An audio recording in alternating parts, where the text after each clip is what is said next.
materiale non va bene.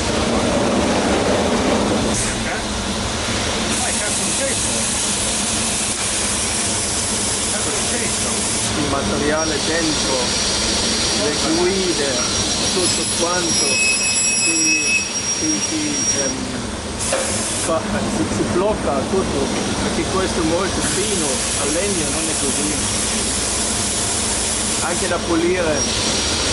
Hai provato a pulire una macchina in legno o invece di questa? Quella fortunata.